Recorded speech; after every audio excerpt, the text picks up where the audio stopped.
설마 지금 낙곰수 기다리면서 시사나타 H 듣는 분 계신가요? 아마 설마 아니시겠죠. 우리 청취자분들은 금요일 날 올라오는 시사나타 H를 실제로 기다리고 계십니다. 아직 낙곰수보다 앞서는 거라고는 방송 시간 뿐이지만 앞으로는 낙곰수를 능가하는 방송이 될 시사나타 H 6번째 시간 시작합니다. 네, 전 시사나타 H 진행하는 한국일보 최진주고요. 김지은입니다. 한 주 한 주 저희 방송에 대한 청취자 여러분들의 관심이 뜨거워지는 것을 보고 들으면서 점점 어깨가 무거워지는 느낌입니다. 방송에 대한 칭찬도 있지만 또 따끔한 지적도 있는데요. 이 한 말씀 한 말씀 모두 저희 프로그램에 피가 되고 살이 되고 있다는 점을 말씀드립니다. 앞으로도 많은 관심과 질책을 바라겠습니다. 트위터에서 아이디 EXCAMP X캠프를 쓰시는 정충남님께서는 지난주 방송에 대해서 현직 출입기자들의 디테일한 묘사와 언론노조 정책실장의 분석이 돋보인 종편본부장 최모 씨 헌정방송이라고 굉장히 재치 있게 호평을 해주셨습니다. 정말 감사드리고요. 그런데 또 한편으로는 뜨끔한 지적도 많이 주셨죠. 네, 무슨 산정상에서 하는 방송인 줄 알았다. 자꾸 울림이 있어서 듣기 힘들었다. 같은 기술적인 부분을 지적해 주신 분들이 많았는데요. 또 제가 또 가슴 아팠던 말은 낙곰수 듣기 전에 듣는 방송이다. 네. 언젠가는 저희도 그렇지만 낙곰수 앞서는 날이 있지 않겠습니까? 방송 시간 말고. 어쨌든 사실 진행자의 미모는 조금 앞서긴 합니다. 기본적으로. 네. 거기는 다 남자기 때문에 뭐 네, 미모라고 할 만한 분도 안 그러니까요. 계시긴 하죠. 그 정도까지 현재까지는 앞서고 있으나 더 많은 부분에 있어서 따라잡을 수 있도록 노력을 해보겠습니다. 그리고 거기는 어쨌든 전직 PD께서 출연도 하시고 편집도 하시고 네. 저희는 이제 신문 기자들이 만드는 방송이다 보니까 아무래도 기술적인 부분이 그렇게 매끄럽거나 재밌거나 하진 않을 수가 있겠죠. 하지만 저희는 콘텐츠가 낙곰수와는 다르다고 할 수 있죠. 네. 그게 사실 좀 재미없는 콘텐츠라는 평가도 있어서 조금 가슴이 아프긴 하지만 또 어떤 분께서는 이 낙곰수와는 다르게 이 취재에서 취재 과정에서 있었던 신문에는 나오지 않았던 이야기들을 또 알려주는 것도 재미는 있다. 뭐 그런 또 좋은 평가도 있거든요. 그래서 저희의 그런 장점은 좀 살리고 좀 더 재미있는 방송을 만들어 보도록 하겠습니다. 어쨌든 많은 의견을 주시면 저희가 항상 이 네티즌과 청취자 여러분께 귀를 열어놓고 있기 때문에 잘 반영해서 더 좋은 방송 만들도록 하겠습니다. 네, 저희 쪽에서 꼭 다뤄줬으면 하는 그런 아이템이라든지 이야기 같은 것도 전해주시면 저희가 많이 반영하도록 하겠습니다.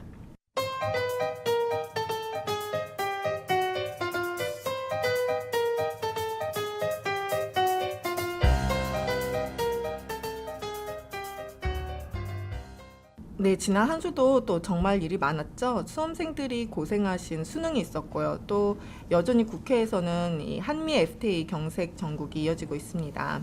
이명박 대통령이 국회에 가서 FTA 비준을 발효를 하면 3개월 내에 투자자 국가 소송제 ISD에 대해서 재협상을 하겠다 이런 제안을 했는데요. 하지만 오늘 야당이 받아들이지 않았습니다. 그래서 한나라당의 강행 처리 가능성이 점점 높아지고 있는 상황이네요.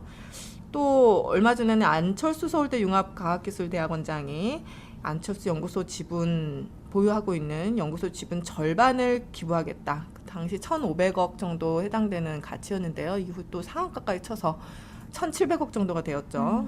정치권의 이목이 굉장히 크게 집중이 됐었습니다.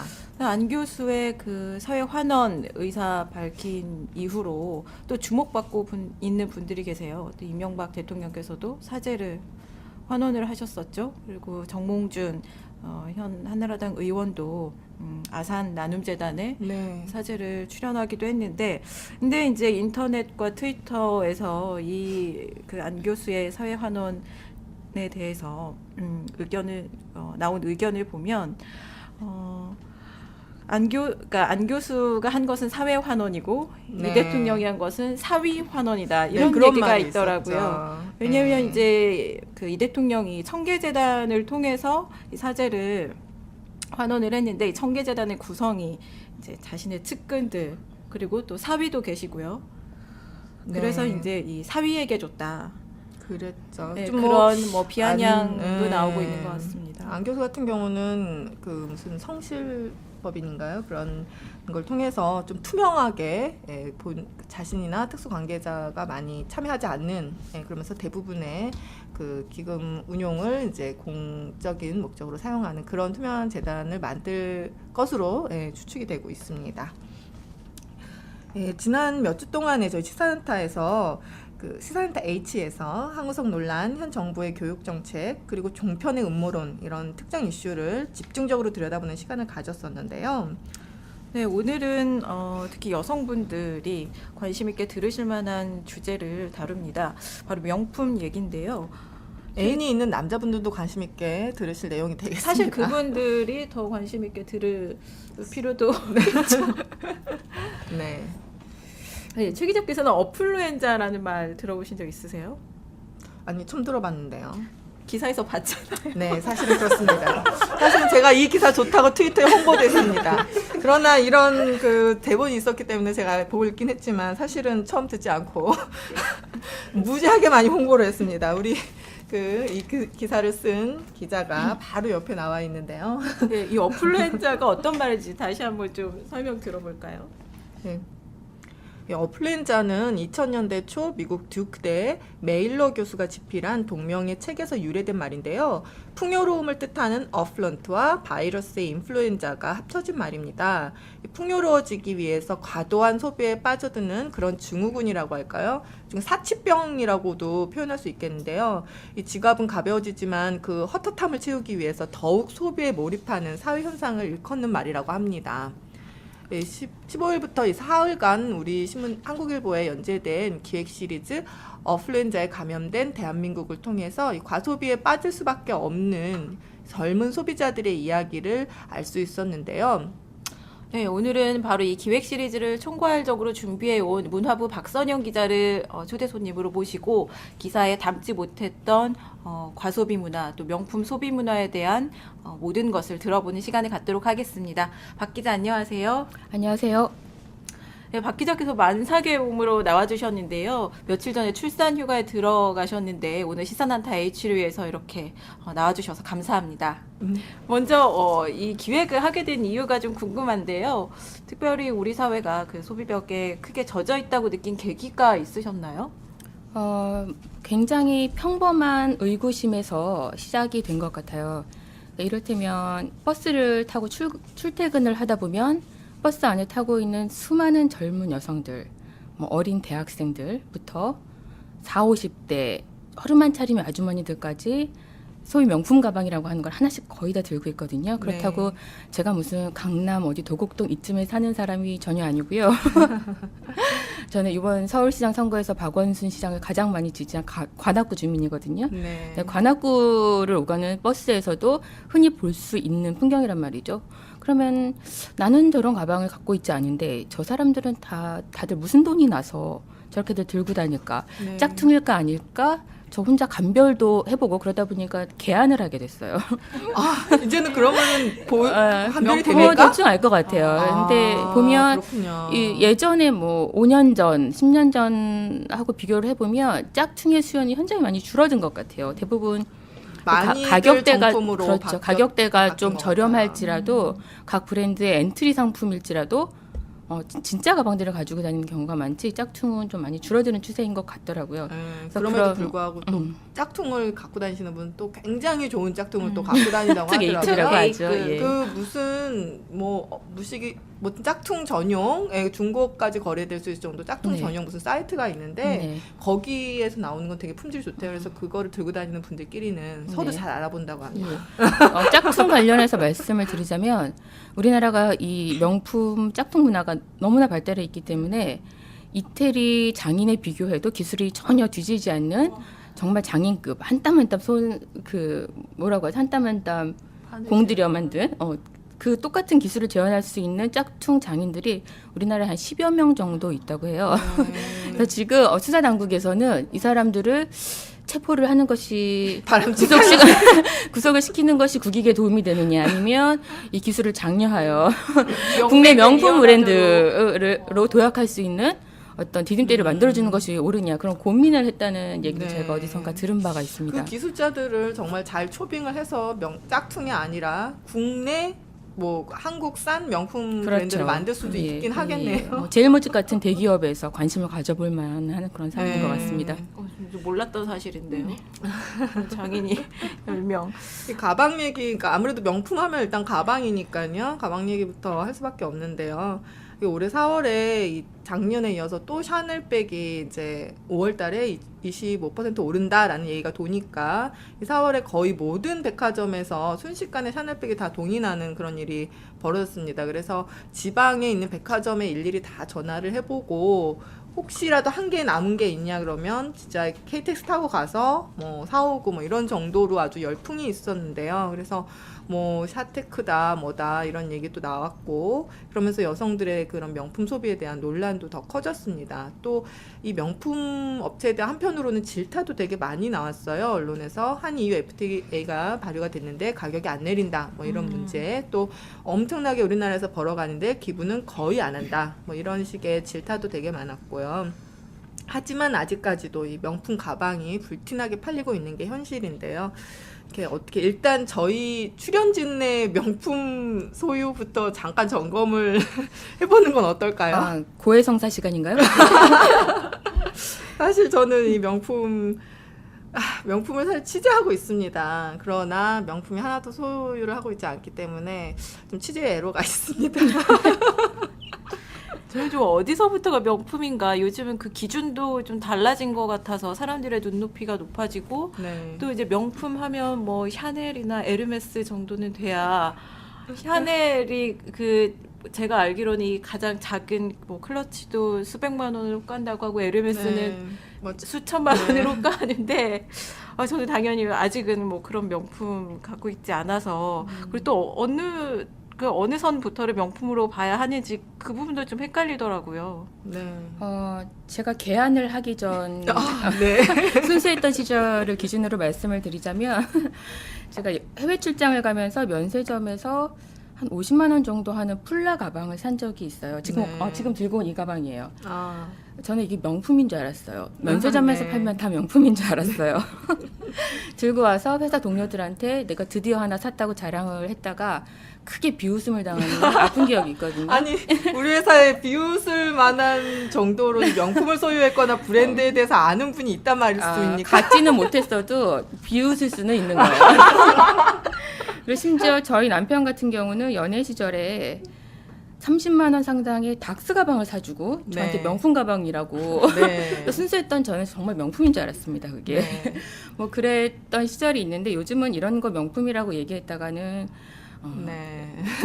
욕 많이 먹죠. 그리고 뭐 코치 뭐 이런 정도는 이제 명품 축에도 웃긴다 이렇게들 네. 많은 사람들이 얘기를 하는데 고해성사 관련해서 말씀을 드리자면 저는 명품 있습니다. 아, 있는데 최진주 기자께서 명품 하나도 지금 유통 담당임에도 불구하고 죄송합니다. 이게 좀 업무 아니에요. 명품 하나도 없다고 업무에 말씀하셨는데 그 예전에 신경숙 씨 소설 제목에 보면 뭐 행복한 사람은 시계를 보지 않는다 그런 제목이 네. 있잖아요. 그 책은 참 예. 제목은 정말 성공한 예. 제목인 것 같습니다. 행복한 사람은 명품을 사지 않습니다. 아, 그런가요? 아, 행복합니다. 다행히. 최진주 씨 행복한 결혼 생활을 하고 있는 것으로 사료가 되고요. 김지현 씨 기준을 좀 낮춰가지고 고해성사를 다시 한번 하셔야 될 것 같은데요. 뭐 에르메스 우리가 누가 있어요? 당연히 다 없지. 명품의 기준이 헷갈려. 어? 뭐부터 명품인지. 나는 루이비통은 명품이 아니기 때문에 그건 안 쳐. 뭐 이런 거 아니에요? 루이비통도 없고. 아, 그렇군요. 아, 뭐 소위 메스티지에 해당되는 메스티지요? 뭐 코치라든지. 어머 저 순수한 반응. 신문도 안 보나? 그 정도까지는 있는 것으로 사료됩니다. 현재까지 반응이 없는 반응으로 걸로 봐서 보면. 네. 메시지는 있습니다. 네. 근데 이 예, 제작진에서 메시지가 뭐냐는 그런 아직 우리 질문이 사회에 이렇게 왔습니다. 순수한 어플랜드에 역시 감염되지 않은 우리 회사에 순수한 영혼들이 많이 있어요. 살고 네. 계세요. 이 명품이라고까지 하기는 가격이 그렇게 사치스럽다라고 할 것까지는 안 되고 약간 브랜드는 좀 비교적 널리 알려져 있는 그런 실용 국적 뭐 그런 브랜드라고 유명 브랜드? 간단하게 말씀드리면 개나 소나 갖고 다니는 아니. 거다. 그렇게 보시면 될 것 같아요. 뭐 가격이 싸진 않아요. 100만 원, 200만 원 우리가 싸다고 할 수 있습니까? 근데 싸진 코치 않죠. 같은 경우는 뭐 한 3, 40이면 그거는 미국 갔을 네, 때 그러니까 얘기죠. 우리나라에서 말고요. 그건 미국 비행기 값은 안 냅니까? 미국 갈 때? 그렇군요. 그냥 한 100만 원 넘지만 개나 소나 들고 다닌다. 그게 메스티지예요. 그런 식으로 치면은 비통의 스피디도 메스티지에 들어갈 수 있겠네요. 메스티지죠. 대표적인 그 메스티지죠. 메스티지가 좀 기준이 높아진 건지 예전에 제가 그게 문제예요. 계속 기준이 높아지고 있어요.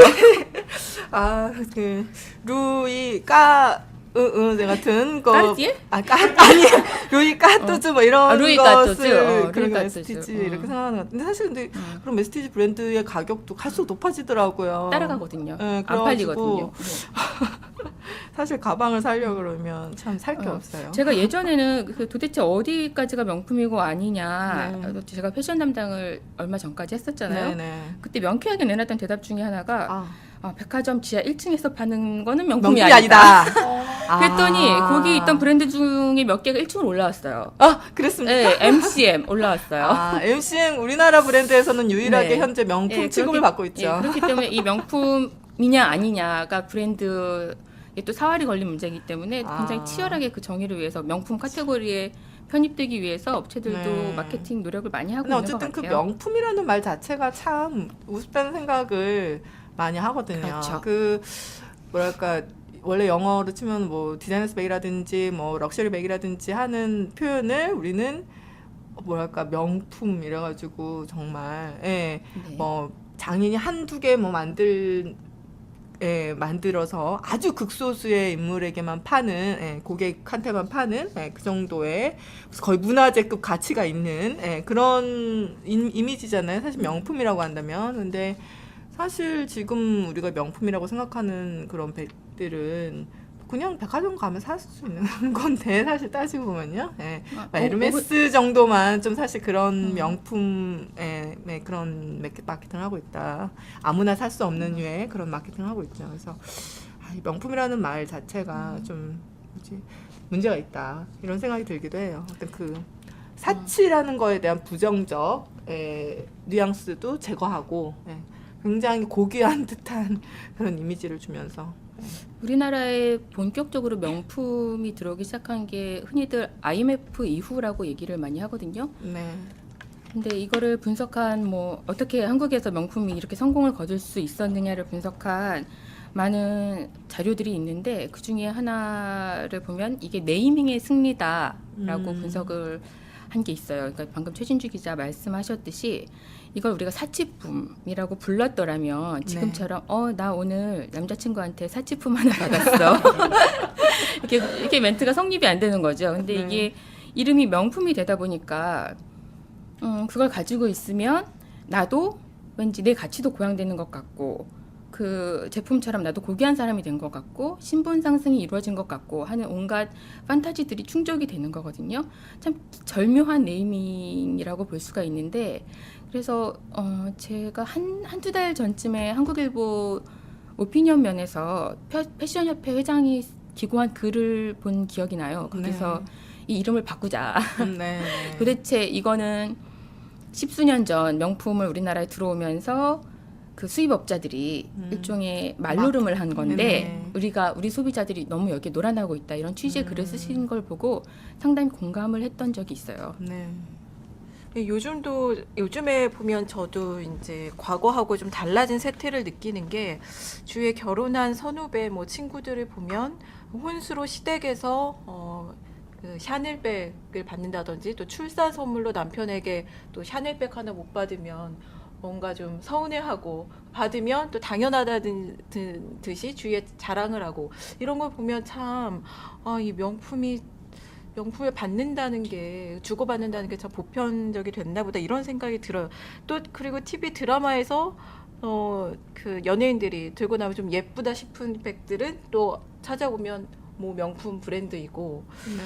아니 얼마 전에 무슨 재미있는 뉴스가 있었는데 뭐 남편이 7억짜리 집을 해오고 여자가 2억 원어치 현금과 혼수를 해왔다고 하더라고요. 근데 그 남편이 5억만큼 나한테 잘해야 된다 이러면서 무지하게 구박을 했다고. 그리고 또 그 시어머니의 그늘에서 전혀 벗어나지 못하고 그러다 보니까 이제 문제가 있어서 이혼을 하게 되었는데 그 조정을 하는 과정에서 조정이 이미 성립이 됐는데 그 남편한테 이제 책임이 있는 것으로 조정이 성립이 되었는데 시어머니가 나한테 갖고 온 에르메스 버킨백은 죽어도 못 돌려준다고 다시 또 이의를 제기해서 싸우다가 사실 더 많은 위자료를 물어주고 끝난 그런 그런 사례가 있었거든요. 무슨 백이 그렇게 중요하길래 그래서 좀 황당하다는 생각이 들었어요, 정말. 인간의 정리까지 저버릴 정도로 네. 이 에르메스 백이 이렇게 중요한 건가요? 언제부터 이렇게 우리나라가 명품에 대한 사랑, 집착이 심해졌는지 왜 그런 걸까요, 박 기자? 제가 2006년도에 결혼을 했거든요. 근데 그때까지만 해도 그런 전통은 아직 확립되어 있지 않았었던 것 같아요. 네. 그러니까 샤넬 2.5를 받지 않으면 제대로 시집을 가는 것이 아니다. 네. 라는 그런 게 있는지도 모르고 간혹 그 예비 신부들이 혼수 준비를 위해서 들락날락하는 인기 카페나 인터넷 사이트 같은 데 드나들다 보면 신혼여행 갔다 오면서 양가 어머님들 선물로 네. 뭐 가방 하나 정도는 해드려야 되지 않느냐 하면서 많이 거론되는 게 그 당시 가격으로 한 50만 원대 했던 그 올챙이 막 기어다니는 그 문양의 가방이 뭐죠? 에트로 가방 네. 그런 정도였어요. 올챙이 집신벌레인 줄. 아니. 네. 페이즐리 문양이라고 그래 합니다. 그리고 고상한 말로 그렇죠. 있어 보이는 말로 페이즐리 문양이라고 하는데 그런 정도였는데 최근 몇 년 사이에 제 주변에서 결혼하는 사람들을 보면 그 백이 정말 하나의 어떤 결혼을 잘하느냐 못하느냐 제대로 하느냐 아니냐의 준거처럼 지표처럼 네. 언급이 되는 걸 보고 저도 굉장히 놀랐거든요. 그래서 뭐 예를 들면 뭐 제 친구가 우리 남동생이 결혼하는데 올케 데리고 가방 하나 사줄 테니 골라봐라 했더니 얘가 대책 없이 샤넬 2.5를 집더라. 그럼 어머 2.5가 뭐라니? 뭐 이런 식 네. 그런 식으로 끊임없이 정보에 노출이 되게 됐던 것 같아요. 네. 근데 그 맥킨지에서 작년부터 한국 명품 시장에 관한 보고서를 연례 보고서로 내고 있는데 그 보고서에 따르면 2006년부터 매년 최소 12%씩 이 명품 시장이 성장을 하고 있다고 해요. 근데 한국에서. 그만큼씩 값이 올랐어요. 음, 사실 어떻게 보면 그거 되게 웃긴 게 루이비통 스피디가 100만 원 넘은 게 불과 몇 년 안 됐거든요. 순식간에 갑자기 넘어버렸는데 그게 뭐 한 사실 예전에 뭐 한 3, 40도 했었고 뭐 2008년 내 기억으로는 한 그 3년간 동안에 갑자기 세 자릿수로의 값이 이렇게 뛰었고요. 그러면서 그렇게 굉장히 많은 그러니까 샤넬 같은 경우는 지금 한 600 하는 그 스피디나 이런 게 원래 불과 한 3, 4년 전만 해도 반 가격 정도였던 걸로 25%씩 두 번이 올랐거든요. 그래서 좀 황당하게 가격을 올렸어요. 일부 브랜드들은 확실히 그런 측면이 있는 것 같아요. 그런데 또 꼭 그렇게만 볼 수 없는 것이 신세계백화점 전 매장을 대상으로 한 2007년도부터 올해까지 조사 결과를 보면 고객 수가 급증하고 있는 게 네. 지표로 나오거든요. 네. 2007년도에 20대 명품 구매자는 7.6%? 뭐 그 명수가 나오겠죠? 네. 그게 지금 거의 2배까지는 아니지만 현재 11.2%, 뭐 30대는 더합니다. 26.7%에서 34.9%로 수 자체가 확 는 게 보이거든요. 그리고 이걸 일단 무엇보다도 우리가 길거리에서나 아니면 사무실에서 주변 뭐 식당이나 이런 데서 체감할 수 있지 않아요? 너무 많이 눈에 보여요. 네, 사실 좀 뭐랄까 그런 생각이 들어요. 나는 왜 남들이 다 들고 다니는 백을 들고 다닐까? 라는 생각이 약간 들 정도로 많이들 들고 다니더라고요. 근데 이태리 장인이 만든 그 루이비통 백이 우리나라에 언제부터 국민백이 됐는지 사실 저는 어떤 게 진짜 가짜인지 아직 개안을 안 해가지고 사실 저도 잘 구별 못해요. 스피디도 사실 뭔지 잘 모르겠고 그렇긴 한데 근데 또 이게 객관적으로 봐서 그 백들이 많이 사람들이 들고 다니는 백이 예쁘냐 하면 저는 또 예쁘다는 생각이 안 저도 그 들어요. 자료 거기에서 정말 이상해요. 그리고 이게 예쁘고 네. 안 예쁘고 굉장히 지극히 주관적인 판단인 건데 그렇죠. 어떻게 이렇게 내가 들고 다니는 백을 남도 들고 다니고 저는 아니 남이 어렸을 때부터 전 그런 그러니까 남이 입은 옷을 또 내가 어느 옷을 입고 왔는데 남이 그걸 똑같은 걸 입고 있다. 근데 좀 기분이 안 좋잖아요. 근데 명품의 경우에 근데 좀 다른 이상하게 것 같아요. 똑같은 걸 입고 다니면서 똑같은 걸 들고 다니면서 더 즐거워한단 네. 말이에요. 그러니까 이거는 참 독특한 심리다. 이건 근데 그렇게 이해를 하시면 간단할 것 같아요. 주입식 교육이다. 주입식 교육. 그렇죠. 예, 주입식 모든 교육. 우리나라 명품은 문제의 아름답다라고 주입이 되는 거죠. 명품은 좋은 거, 명품은 그렇죠. 아름다운 예, 거. 그게 뭐. 정답이기 때문에 거기에 대해서 네. 우리는 이의를 제기하지 않습니다. 이의를 제기하지 않고 예, 주어진 대로 그 백을 가져야 되는 거죠. 아. 그런 심리가 만연해 있는 것 같아요. 그 뭐랄까 그러다 보니까 참 과시적인 거. 그러니까 결국은 그렇잖아. 남을 의식하기 때문에 그런 거를 사는 거잖아요. 사실 저도 되게 동감하는 게 그게 별로 예쁘지 않다는 거에 굉장히 공감하거든요. 특히 난 루이비통은 정말 예쁘지 않다고 생각해요. 특히 그 문양 모노그램이라고 보통 얘기하는 LV 문양이라든지 그 LV 글자를 둘러싼 그 뭐 여러 가지 문양 있잖아요.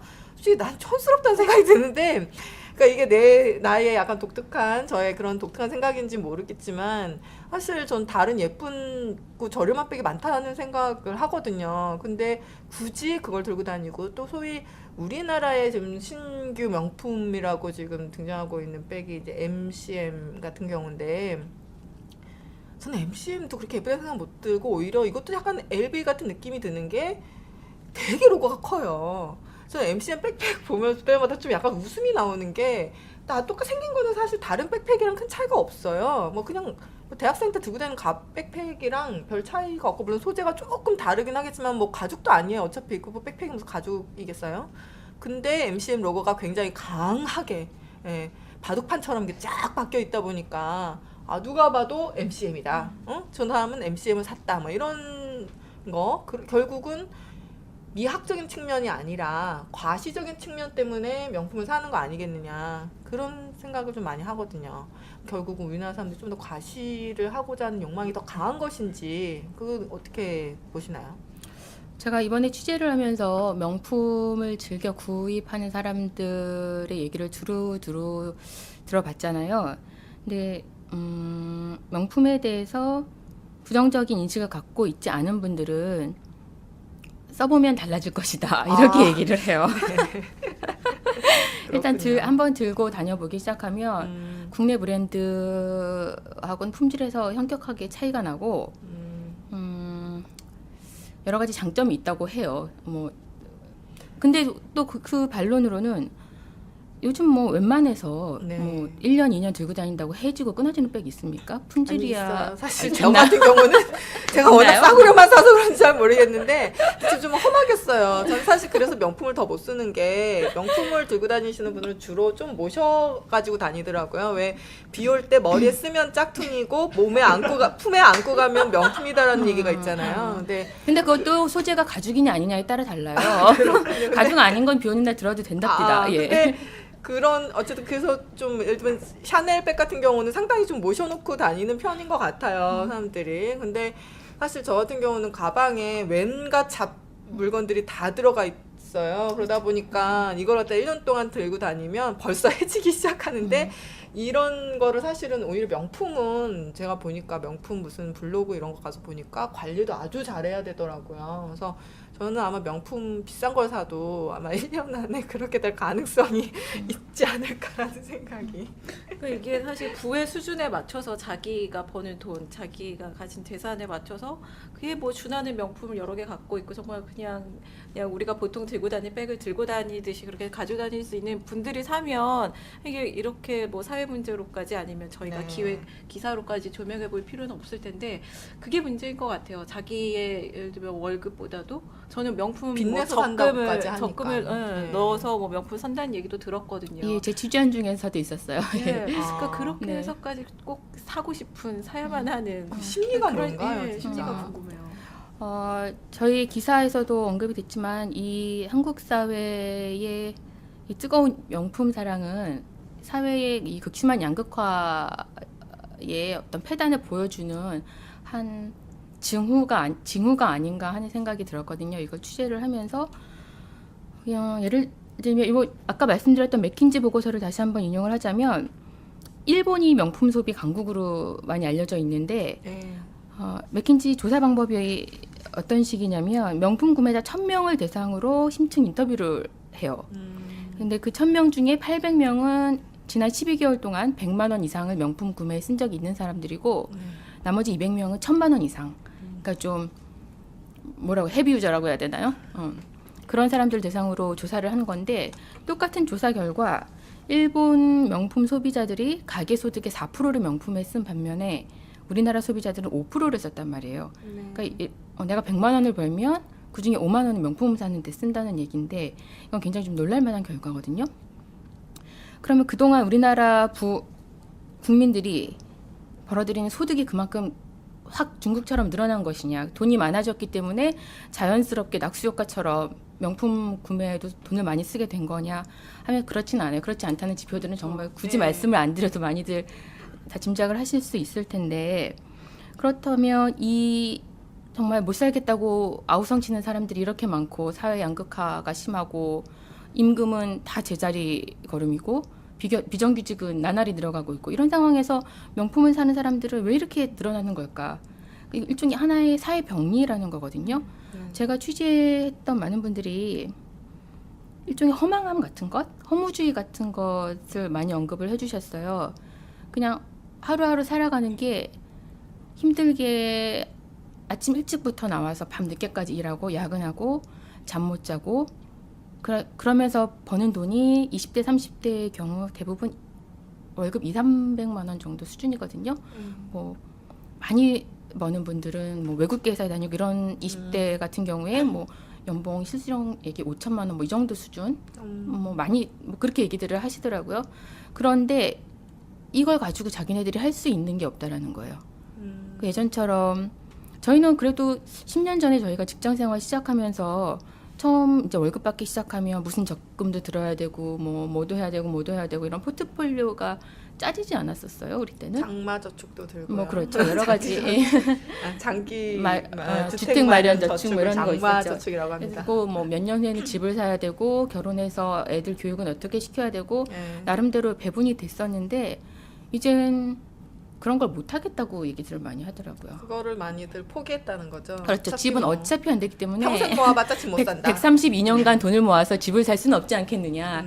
그렇다면 내가 남들 못지않게 살 수 있다. 그러니까 남들 못지않게 이게 중요한 거거든요. 내가 남들 못지않게 살 수 있다라는 걸 자기 스스로에게 인식시켜주고 남에게 보여줄 수 있는 가장 손쉬운 방법이 명품이라는 거죠. 근데 그게 이제 심리의 문제라면 사실 여자들만의 문제는 아닐 거예요. 남자들 똑같이 그런 심리가 있기 때문에 있을 거기 때문에. 근데 우리가 이제 명품 소비, 과소비 문제 얘기 나오면 주로 여자들의 문제인 것 마냥 또 그렇게 바라보는 시각도 있거든요. 남자들은 좀 어떨까요? 이 보고서 맥킨지 보고서에 따르면 우리나라 명품 구매자 중 남성 비율이 한 9% 정도 되는 걸로 추산이 되고 있거든요. 9% 많습니까 적습니까? 그 나머지가 91%가 여성이란 얘기죠. 더하기 빼기 약하시군요. 아니 설마 또 다른 분류가 있을까요? 여성 남성 말고. 예, 91%가 여성이고, 예. 근데 이 9%도 꾸준히 최근 들어서 급격하게 늘어난 수치로 추정이 되고 있거든요. 네, 9%도 많긴 많네요. 예, 그렇죠. 네. 우리가 가지고 있는 상식에 비하면. 근데 액수도 그렇게 그러면 차이가 많이 나나요? 액수까지는 모르겠습니다. 액수가 진짜 요즘에 제가 이제 백화점을 출입하고 있으니까 들어보면 사실 백은 문제가 아니다. 한 번에 MVP 고객, 그러니까 거기는 이제 따로 이제 무슨 MVP, VIP 이렇게 뭐 고객을 분류하지 않습니까? 한 번에 VIP가 되는 방법이 있는데 바로 시계를 사는 것이다 이렇게 얘기를 하더라고요. 그래서 뭐 요즘에 뭐 태고이어 이런 거를 뭐 끼고 가면 좀 우습다 뭐 이런 요즘 강남에서 고등학생들이 차는 시계다. 뭐 이런 얘기가 있다고 합니다. 저도 참 아까 제가 그때 제가 분명히 그 뭐 남자들이 주로 많이 들어가는 커뮤니티죠. 그런 데서 봤는데 어떤 여자분이 쓰셨더라고요.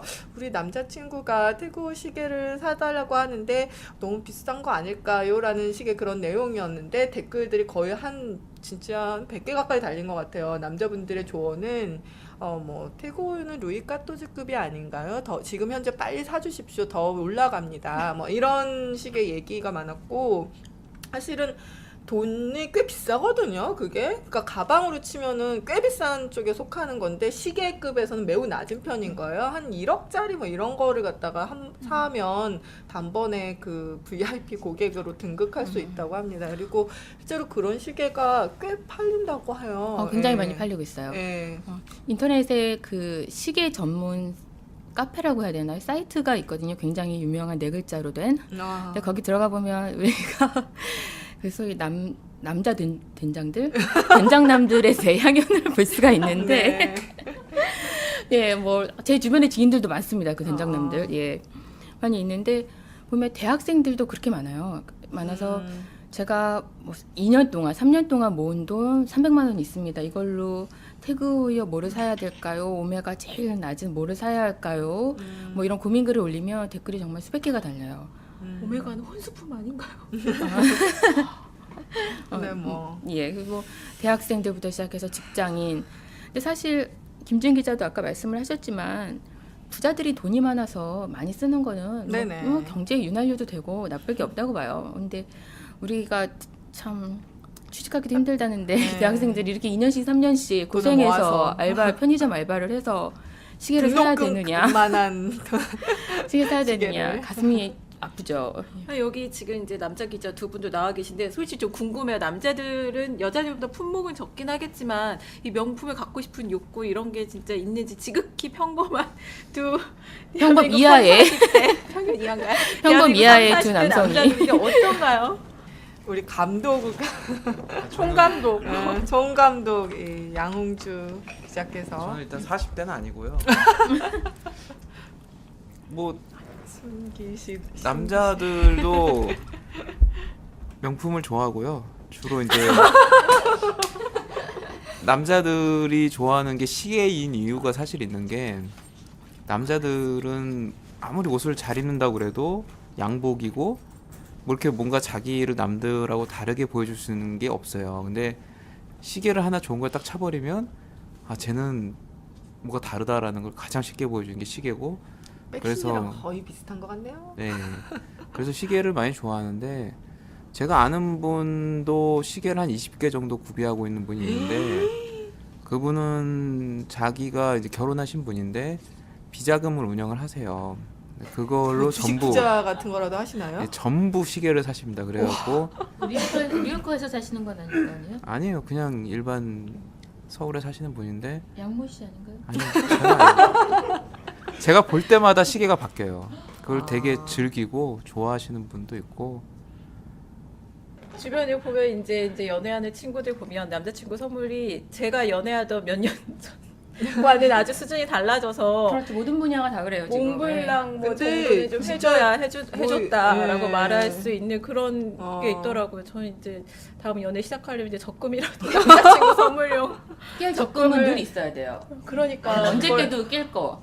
해서 하면 아니 좀 나중에 이상하다는 생각이 쓸수 좀 드는 있을까? 게 지금 가방에서 시작해서 이제 시계 얘기를 했는데 이 액세서리뿐만이 아니고 제가 보기엔 좀 우리 사회가 아까 그 어플루엔자에 감염됐다는 게 정말 공감했던 게 병이 있어요. 정말 모든 분야에 허세가 들어있는데 예를 들면 그런 게 있어요. 저는 이제 이번에 나왔던 기사 중에 좀 눈여겨봤던 부분이 그 뭐 LG경제연구원인가에서 나왔다는 자료 중에 뭐 취미 생활이 발달된 캐나다나 뭐 이런 나라는 명품을 별로 안 하는데 뭐 한국이나 일본 같은 경우는 뭐 명품을 많이 뭐 산다 뭐 이런 얘기가 있더라고요. 그래서 처음에는 공감을 했어요. 맞아.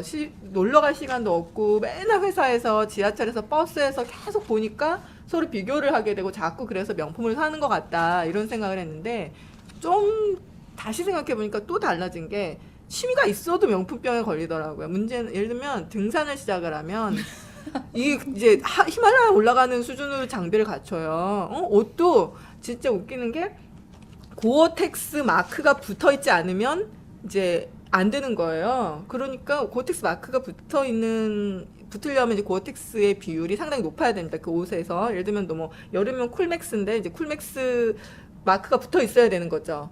그렇지 않으면 이제 등산 간 수많은 사람들 중에 뭔가 좀 이상한 위축되는 뭐 이렇게 되는 건가 봐. 이제 등산을 시작을 하면 일단 그런 식으로 해서 옷부터 뭐 스틱 뭐 기타 등등 이제 장비를 갖추게 되고 또 그 자전거를 아니 솔직히 옛날에는 우리 어렸을 때는 대충 입고 자전거 타고 다녔잖아요.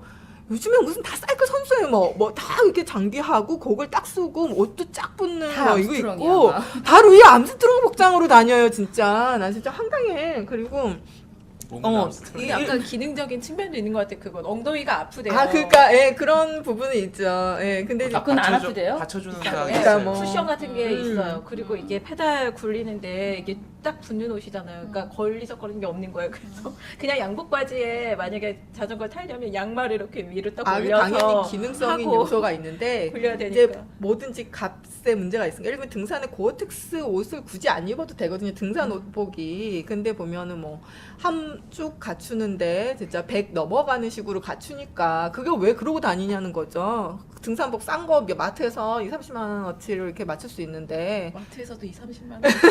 그거 제가 저희 캠핑 어른들께 캠핑. 여쭤봤더니 등산 좋아하시는 저희 어른들께 여쭤봤더니 그렇게들 비교를 그러니까. 찾아보신다고 하더라고요. 동호회 내에서도 쫙 맞춰 입어요. 보면은 노스 머시기 뭐 이런 그렇죠. 한참 유행했는데 요즘에 노스페이스 안 입는다고 하더라고요. 아 왜요? 그 하도 고딩들의 그 교복처럼 지금 되다 보니까 그 고딩 같다고 하면서 뭐 다른 메이커로 지금 옮겨가는 동호회들이 좀 많더라고요. 근데 그 동호회 내에서 그런 식으로 브랜드가 예? 다 브랜드를 갖춰서 입고 서로 비교하고 캠핑 가면은 딱 이제 처음에는 이제 그냥 작은 텐트를 가지고 가요. 근데 보니까 주변에 이 텐트가 장난이 아니야. 뭐 이거 뭐 어디는 의자도 갖다 놓고 뭐 간이 뭐 이렇게 뭐 식탁도 있어. 나 저거 사갖고 왔다. 그다음에 이제 저기 보니까 뭐 식기도 뭐 어디 유럽의 뭐 식기야. 그다음에 뭐도 갖춰놓고 나중에는 진짜 캠핑 살림이 장난이 아니게 돼요. 그러니까 집에서는 그냥 수준이 되는군요. 대충 아무 그릇에나 먹는데 캠핑 갈 때는 완전히 무슨 갇혀가지고 가거든요. 근데 장비병이라고요, 그건 장비병. 그 장비병 같은 경우는 한국만의 좀 고유한 현상이라고 볼 수 있을 것 같은데요. 일반적으로 취미 생활이 발달한 문화권에서 명품 붐이 덜한 건 사실인 것 같아요. 네. 사실인 것 같고 특히 우리가 유럽이나 뭐 미국 좀 한적한 지식인들 많이 사는 도시를 제가 가보거나 혹시 가본 분들의 얘기를 들어보면 사회 명망층이라고 하는 분들도 별로 가진 게 없다는 거예요. 그래서 우리 또 흔히 이렇게 사람들 견적내는 시선으로 그분들을 갖다가 실수하는 경우도 많다고 네. 말씀들을 하시더라고요. 뭐 이 아저씨 뭐야 했는데 알고 봤더니 뭐 거부, 예, 슈퍼리치. 그러거나 아니면 어디 굉장히 유명한 대학의 예. 유명한 석자 교수시거나 네. 뭐 이런 경우들도 많이 있다고 그래요. 그래서 또 아까 초반에 짝퉁 얘기를 좀 했는데 이분들이 뭐 명품이 뭔지 잘 모르기 때문에 돈은 많은데 명품이 뭔지 잘 모르기 때문에 짝퉁에 그렇게 속아 넘어간다 그래요. 아. 그래서 중국 이 화상들이 여기가 시장이다 해가지고 그렇게 또 활개를 치고 다닌다는 얘기도 제가 들었어요. 네. 근데 우리처럼 명품을 수시로 접하고 그걸 간별해 거의 무슨 보석 감정사처럼 간별해내는 능력이 있는 사람들 사이에서는 그 상대적으로 덜한데 뭐 그런 현상이 선진국에서 많이 있다고 그러더라고요. 근데 또 하나 이 명품 현상의 원인으로 많이 거론되는 게 이 분석을 하신 분은 강준만 교수였던 걸로 기억을 하는데 한국의 인구 밀도가 굉장히 높잖아요. 그렇기 때문에 맞아, 그 얘기도 있죠. 그렇죠. 예. 이웃 효과라는 게 늘 상존한 환경에서 살아간다는 거죠. 너무 가까이 다른 사람들이 살고 있고 늘 스쳐 지나가고 늘 보고 접하기 때문에 상시적으로 무의식 상태에서까지도 이 남과의 비교가 네. 가능해진다는 거예요. 그렇기 때문에 취미 생활을 하더라도 뭐 예를 들어서 어디 저기 알프스 등산하는 사람하고 우리 청계산 등산하는 사람들하고의 심리 구조는 다른 거예요.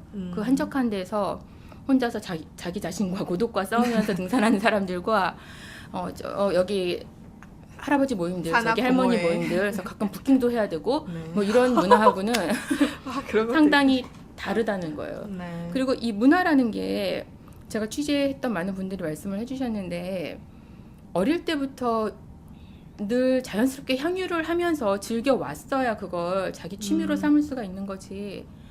우리 같은 경우는 태어나는 순간부터 학창 시절 내내 입시에 시달리고 거의 똑같은 목표를 향해서 달려가잖아요. 사람들이 획일화돼 있어요, 목표가. 네. 그렇기 때문에 당연히 취향도 획일화될 수밖에 없는 것 같아요. 그렇게 해서 좋은 대학을 가야 되죠. 스카이를 가야 돼요. 스카이를 나오면 또 좋은 직장, 대기업에 연봉 많이 주는 데를 취직을 해야 돼요. 그 똑같은 루트를 향해서, 똑같은 트랙을 향해서 달리기 때문에 사람들이 목표도 획일화되어 있고 취향도 획일화되어 있고 남과 늘 상시적으로 비교하고 경쟁하고 그런 와중에 문화생활이나 자기 탐구를 할 여유는 거의 없다는 거예요. 그래서 저 아는 대학 강사 한 분은 10년 정도 대학생들을 쭉 가르쳐 오셨는데 그런 말씀을 하시더라고요. 전 20년간 너무 많은 변화가 있었는데 그 중에 하나가 뭐냐면 대학생들이 사춘기를 겪지 않고 성년이 돼서 대학에 오더라는 거예요. 그러니까 우리 중학교 때 혹은 고등학교 때 상념에 젖어서 뭐 책도 읽고 음악도 듣고 네. 우울해도 해보고 자살할까도 갑자기 생각해보고 문학소녀 뭐 이런 거. 뭐 이러면서 통기타도 쳐보고 뭐도 네. 해보고 했던 경험들이 하나도 없다는 거예요. 이 친구들한테는. 그런 시간들을 다 박탈당하고 사춘기를 유예당한 채 요즘엔 성년이 유아기도 돼서 심지어 박탈당하잖아요. 그렇죠. 박탈당하고 있죠. 그렇게 돼서 이제 대학마저도 박탈당했어요. 취직할 때까지 다 보류해야 되니까. 그렇죠. 그렇게 해서 성년이 되고 나면 이제 갑자기 이제 내 수준의 돈은 생겨서 구매력은 있는데 뭘 해야 될지 모르겠고 뭐 클래식은 키역자도 모르겠고 그림도 모르겠고 책도 소설도 읽어본 적도 없고 이런 상태라는 거죠. 대부분의 사람들이. 그렇기 때문에 그러니까 취미생활 뭐 돈 많이 드는 취미도 있죠. 근데 우리나라에서 유독 그런 취미생활이 인기를 끄는 것 같아요. 근데 돈 안 드는 취미들도 많이 있잖아요. 그림 보고 음악 듣고 뭐 여러 가지들. 근데 그런 것들은 거의 사람들이 관심을 갖지도 않는 것 같고 그런 인프라 자체도 구축이 되어 있지 않기 때문에 사람들이 가장 손쉽게 그냥 쇼핑을 취미 삼는 경우가 점점 더 많아지고 있는 것 같아요. 쇼핑이 취미가 됐다.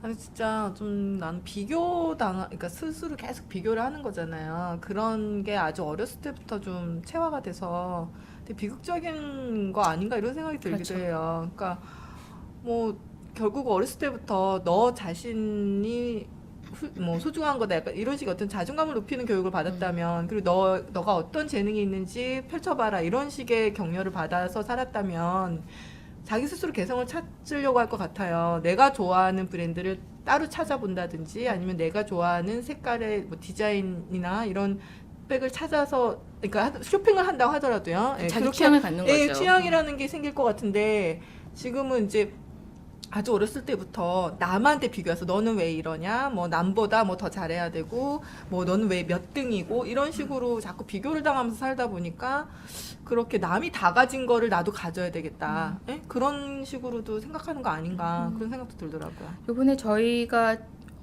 취재를 하면서 이제 이 인플루엔자 백신이 필요하다. 우리나라 사람들한테 그럼 전문가들은 과연 어떤 대책을 내놓을 수 있느냐 여러분께 여쭤봤는데 예.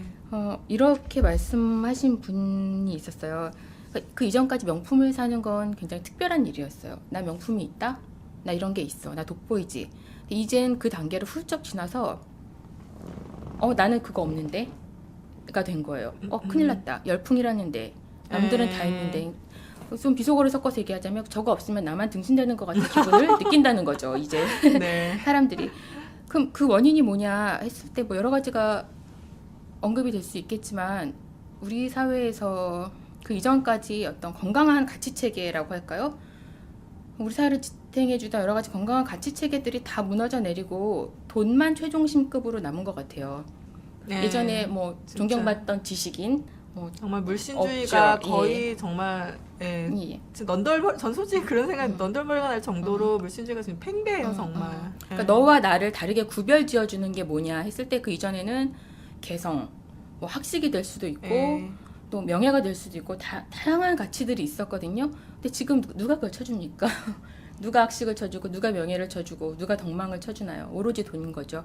그렇기 때문에 이 계급 질서는 무너졌는데 그 계급 질서를 드러내 보여줄 수 있는 지표는 없다는 거예요.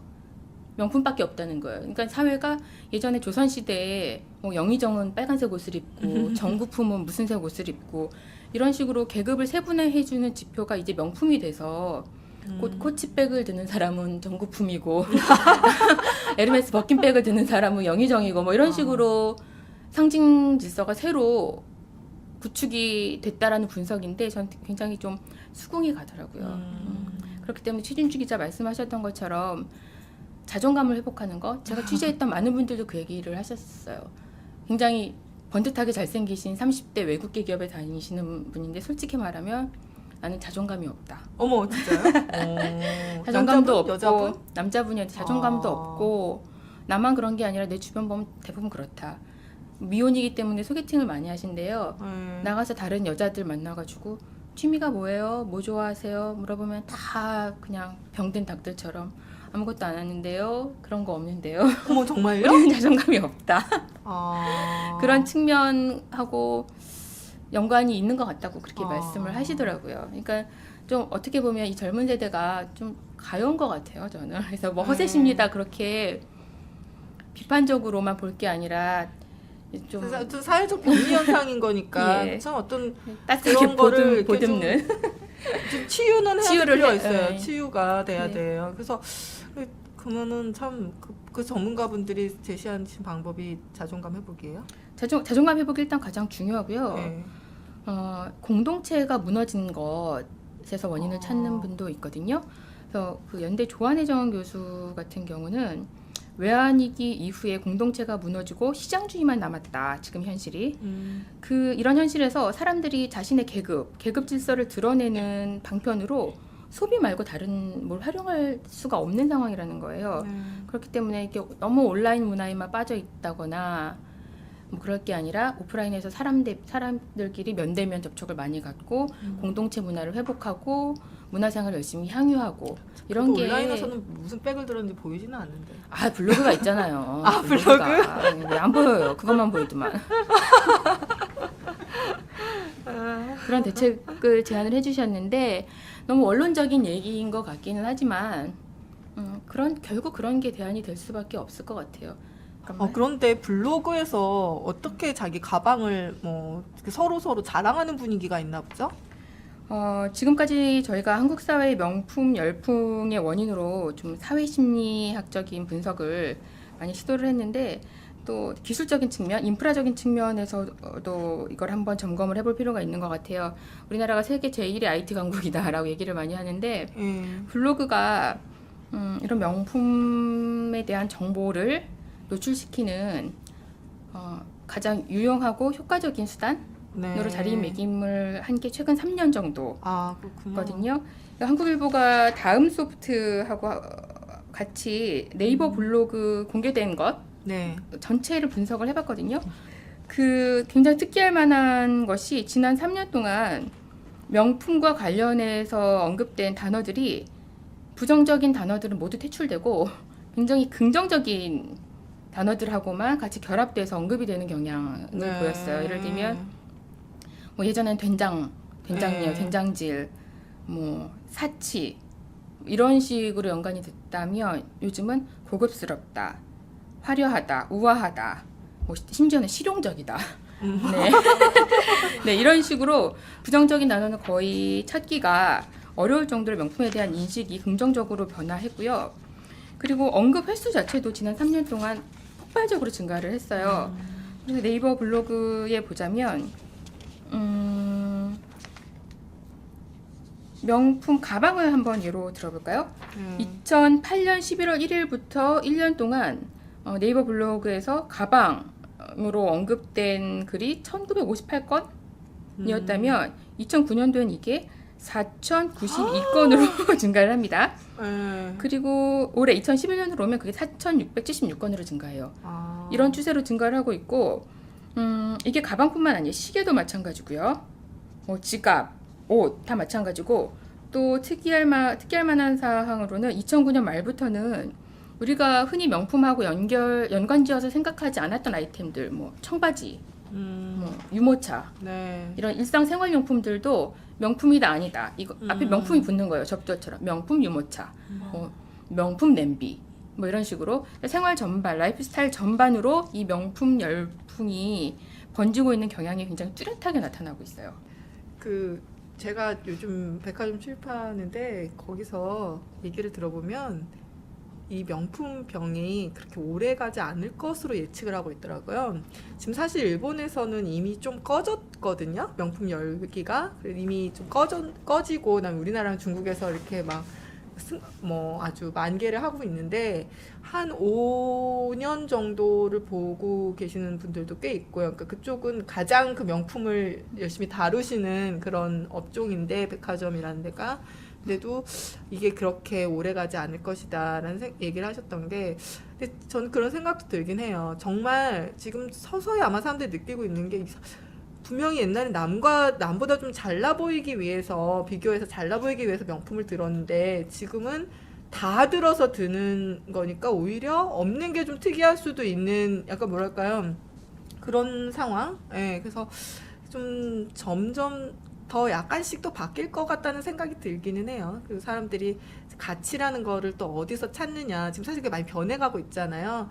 사실 이 정부가 시작되기 전에 그 경제를 살리자라는 어떤, 물론 경제가 그 전에 죽었는지는 잘 모르겠지만 어쨌든 그런 이유로 현 정부가 출범을 했고 사람들이 몰표를 줬고, 도덕 그래 뭐 여러 가지 문제 있지만 일단 그쪽이야, 뭐 그때가 제가 생각하기에는 그 어떤 물씬이 거의 팽배했던 시기와는 또 일치했던 것 같아요. 마지막이자 거의 정점을 찍었던 순간이었죠. 그러다가 점점 지나면서 이게 아닌 것 같다, 이제 사람들이 생각을 하면서, 뭐 작년에 이제 그부터 해서 그 정의란 무엇인가 이런 책이 갑자기 베스트셀러를 치고, 또 어떤 좀 뭐랄까요, 월가 오큐파이 시위라든가 예, 그런 거라든지 지금 분위기가, 사회적인 분위기가 조금씩 바뀌고 있다라는 점을 좀 감안을 해보면 그게 소비 문화에도 조금씩은 영향을 좀 끼치지 않을까, 그런 생각도 들긴 합니다. 제 주위에도 보면 뭐 그 아까 말씀드린 대로 명품백을 꼭 하나쯤은 갖고 있어야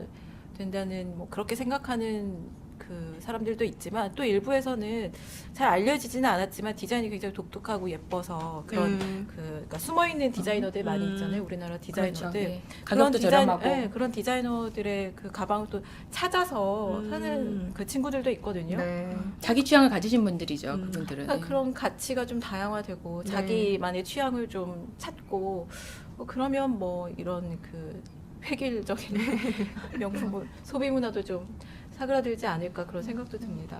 사람들이 신자유주의와 그에 따른 이 극심한 양극화에 점점 더 넌덜머리를 내고 있는 상황이잖아요. 그리고 명품 현상이 그 어떤 부작용 같은 병리로 나타나는 거라고 한다면, 저도 뭐 빨리는 아니겠지만 최소 3에서 5년간은 이 성장세가 계속 유지될 거라는 게 권위 있는 전문가들의 분석이거든요. 네. 그래서 되겠지만 이제 좀 시장이 성숙해지고 사람들의 인식도 좀 개선되고 하면 나아지지 않을까 하는 그런 저도 생각을 갖고 있습니다. 오늘 굉장히 대중적인 그 주제를 다뤘는데요. 명품 소비 현상, 그리고 명품 소비에 담긴 심리, 그리고 이에 대한 분석에 대해서 문화부 박선영 기자 모시고 얘기 나눠봤습니다. 박 기자 감사합니다. 감사합니다.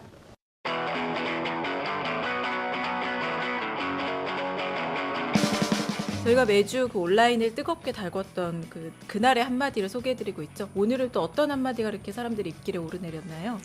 예, 보통 이런 설화로 자주 오르내리시는 분이 있습니다. 한나라당의 홍준표 대표인데요. 오늘 또 한마디 하셔가지고 또 화제가 되었습니다. 이 한미 FTA 관련해서 강경파에 해당되는데요. 홍 대표는 이제 강행 처리를 해야 된다는 입장으로서 지금 황교 원내대표랑 조금 다른 입장인데요.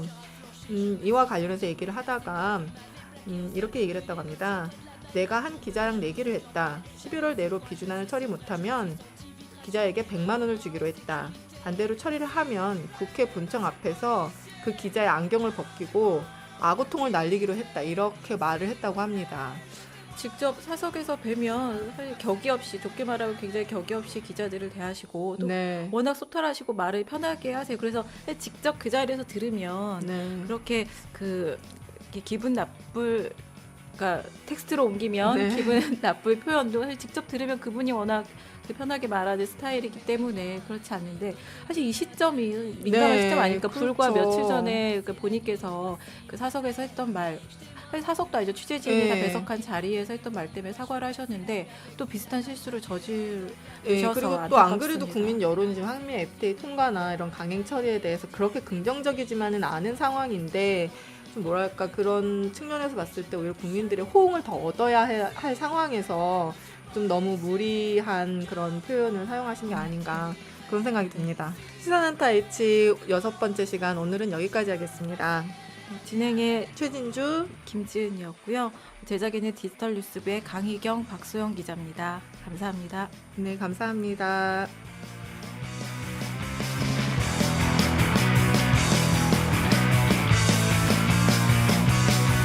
Mettez-moi donc les menottes. Je jure, je ferai plus idiote. Je veux passer la nuit au possible.